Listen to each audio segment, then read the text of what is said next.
Welcome to the only daily podcast focusing on compliance news of the day. Each morning, start your day with a cup of coffee and Tom Fox, the voice of compliance, to hear about 4 of the top compliance, corruption, or leadership stories you will need to start your day.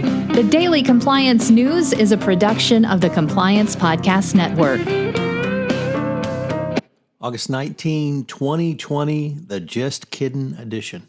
First up, from Dylan Tokar over at the Wall Street Journal Risk and Compliance Journal, an article on banks forming partnerships to fight financial crime.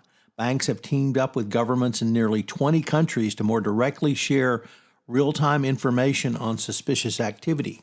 Countries have long fought financial crime by relying on banks to identify and report suspicious transactions, but the system is largely ineffective, financial crime experts say, because it rarely provides useful real-time feedback, a reality that is giving way to a more collaborative approach.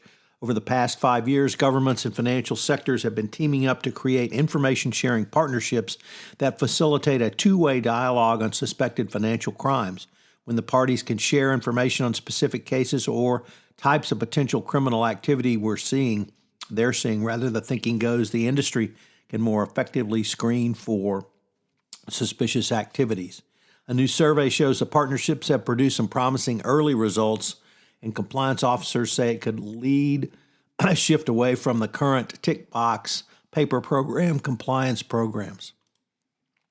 Next up, and our lead story in the Just Kidding, after Louis DeJoy attempted to eviscerate the U.S. Postal Service and destroy mail service in America, he says, just kidding, as it is now suspending its operational changes, such as removal of mail processing equipment and collection boxes until after the November election.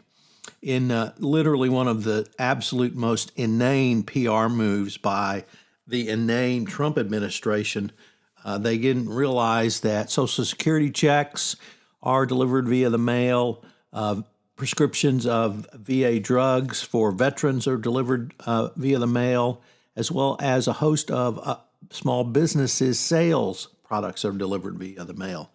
But yet another attempt by the Trump administration to destroy a U.S. institution falls by the wayside as they can't help but shoot themselves in the foot.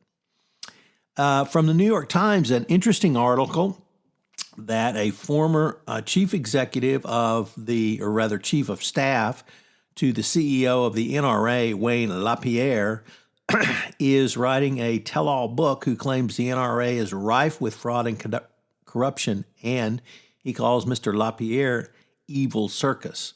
It's going to be interesting as the book claims in the last 3 years, the NRA has operated in the red despite having revenues of some $350 million. The book to be published on September 8th by a division of Hachette Book Group. So it's going to be interesting to see what that tell-all book will give us.